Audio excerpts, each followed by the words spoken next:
Welcome back to the metagame discussion, where I tell you guys where you can throw your money and actually still do terrible at the game. So, this is the fifth video in the VCR that I'm sure that you still have one of, and we've dug out Camo Robbie to go explore the deepest of the rogue territories. So, as usual, I believe we're going to have a part 6 and a part 7 to this as well. So if you guys want to show me some love and like this video, we'll continue this video series for as long as I can for the month. Well, let's dig on into...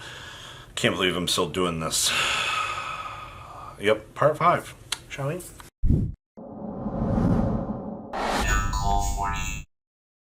Alright, well, I have not talked about zombies yet.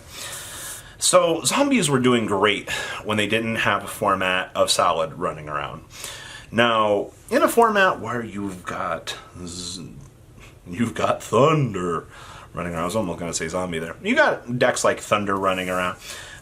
Of course, zombies are going to be good. Now, I think zombies naturally have a problem with their recent card text. All has to include Shiranui, or you're restricted into summoning zombies for the rest of the turn. So, you know, good generic extra deck support kind of sucks. But hey, you know, Necro Valley had its time, right? I think we had a whole format where Necro Valley kind of was able to be a side deck card. And now we're in this format right now. Now, if you play against Constant Danger Thunder all day, okay, zombies can do something. Now, as we explore what zombies can do, I think the deck can still functionally do well on a regional level for sure. And GTYGO has definitely proven to me that zombies can do well. Jeff proved that the deck, is capable of actually making day 2s at events. That's not bad. But as long as Salad exists, I think this deck's going to have a little bit harder of a matchup in certain territories. Now, that's not to discourage people from wanting to play zombies, because I think zombies is one of the better rogue picks at the moment. But, I don't know, you're just going to have to adjust, try new things, hope that you play your better matchups all day. Zombie World is something that can be easily taken off the field, and I understand that being able to recur back to the field is kind of what your deck does. And the deck has good protection for it, but if Zombie World doesn't directly affect the deck itself, then really, what are you trying to do? I ask you that. What does your deck do? Not trying to be a condescending douchebag, but it's like, yeah. Now, the Puerto Rico Regional happened about a week and a half ago, and we actually saw PR Kevin get 12th place. And first up, PR Kevin is a very dedicated hero player.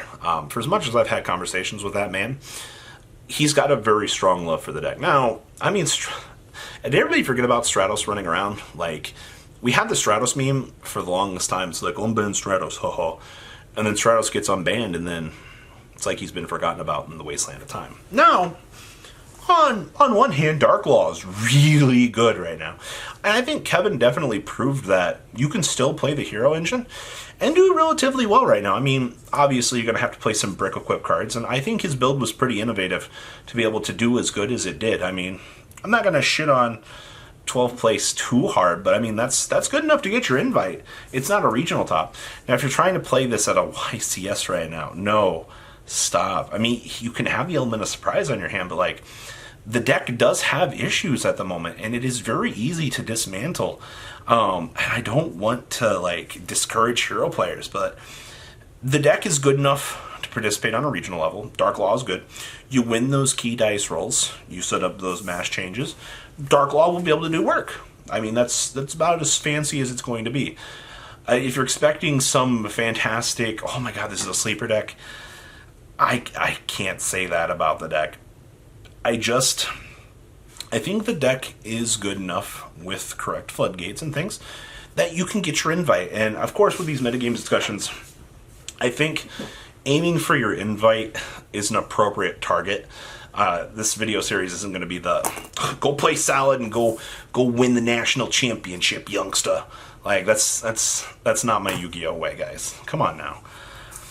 Now, I've been focusing on stun as a side project. Now, everyone got on my ass like, oh my god, Robbie, you said that stun shouldn't have been, nobody should be playing stun. I agree with myself. Alright? Summon Limit is a good card, though. All right, like I will say this: Inspector Border plus Summon Limit is the best shit I've ever seen. Now, unfortunately, I want to play bad cards in my deck, like like Fossil Dino, Banisher of the Radiance. Thunder King is so good. Like, but you have to understand, you have to get said monster to stick. You have to win said dice roll. Things like Dark Bribe and Wiretap are really good against evenly matched. Your deck is really kind of just immune to hand traps. Like, I don't think a lot of people understand the reason why True Draco's good while they're playing Inspector Border is literally normal summon Inspector Border. Every hand trap in your opponent's hand goes, whoop, sorry about that, buddy. That shit just turns so far off that it's beautiful. So you're kind of using the same premise of, if you're able to get to Inspector Border, win that dice roll. Once again, another deck that is very reliant on winning the dice roll. Now, I think Stun does require a lot more dedication to the deck build, because you have to be able to analyze the metagame, and you have to cover all of your matchups. Kind of what the side deck was intended to do was, cover your bad matchups and allow you to succeed, by bringing in other cards. But Stun, the main deck, has to do so much more than that. So I think you can get your invite with Stun in the long run. You're not going to top a YCS with Stun. Not at the moment. There's no fucking way. Like, once again, not trying to discourage things at the moment, but I will say that, hey, the deck is still beating, and it still has a dream. Now, I have to talk about the Dinosaur engine. Now, this isn't a Dino Mist section. I think I'll talk about Dino Mist maybe somewhere along the way here. But dinosaurs, so many people, what was it? A list or so ago, everyone was very hype on Dinosaur. And then we got Shadal's back this list. And kind of at the beginning of this format, there was hype about people trying to revive the dinosaur concept with Shadal. And I think we saw a week, maybe, that concept was really cute. But when that week kind of went past, the dinosaur engine just kind of faded into the back of everybody's mind. Now, I do think that Dinosaur is a sleeper deck this format.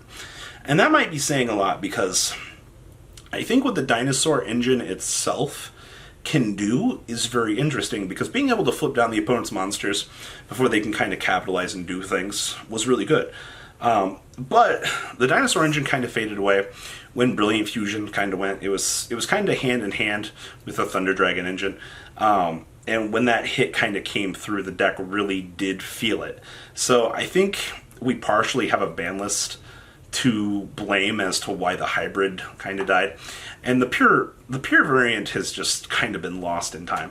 Like, dinosaurs were just becoming more or less an engine that people were kind of blending into the core of other decks. And I understand that. Like, I think Dino can still have success with the right variant. Now, when I say it's a rogue deck right now and a sleeper deck, it means it can have success. Just once again, like, I don't know if anybody's figured out the algorithm or something like that, but Dinosaur just seems like it should be a much better deck at the moment. Maybe I'm just talking Dinosaur up a little bit because I'm just a little bit uneducated on that, but it seems like it's got to be good, right? Now, the last deck I want to talk about is the Lunalight engine, aka Lunalights. So, we had Chicago come around a couple weeks back, and everybody was so excited to see that Raphael did so great with the deck. You know, being able to make Azathoth amongst a lot of other things that the deck could do, it was great. And then a lot of other people in the back of their mind for playtesting and stuff like that, a lot of people were kind of like, oh, well, shit, like, all right, Lunalights could do stuff with the new impending Raid Raptor Link monster. Like, people kind of already were focusing on the Lunalight engine, kind of just grasping it, and to kind of see that it did well. It was great. YCS comes along, a lot more people are looking at the deck. Once again, I think it had 2 tops out of 64, which was absolutely wonderful. But it's a top deck. It's doing well. What more do I need to say about this? I think that this deck gets a chance to sit at the dinner table with the rest of the current tier decks. I think the Lunalight engine itself is very powerful. I don't think that people quite know how to play around it. And that's the thing that Lunalights still have going for it even today. If you are uneducated in the Lunalight matchup, you're going to get burned. Not understanding which card effects to hit, understanding that certain effects are way better than they actually are, and understanding that Lunalight Perfume Bottle is fantastic. Yeah, there's a lot of interesting things to be said about Lunalights. So I do think that Lunalights will continue to be a top contender as long as the thoughts around and the deck still has that cheese play. I mean, cheese does win games. It is what it is. So, no, all 5 of these decks, Lunalight's probably still the best. But zombies and dinosaurs can still get there, though. So, guys, please, leave a comment down below. Tell me what you guys think about what's going on here. Give me your guys' opinions on these decks, and we'll have part 6, as I still have way more shit to talk about. The ride never, well, truly ends. Thank you, patrons. Without you guys, I don't know what I'd be wearing in these videos. I might be a truffle shuffle incident all over again. Guys, please also check out Vanquil40 for some awesome Vanguard content. Some other interesting stuff you might find up here on the left or in the description as well. Thanks for watching.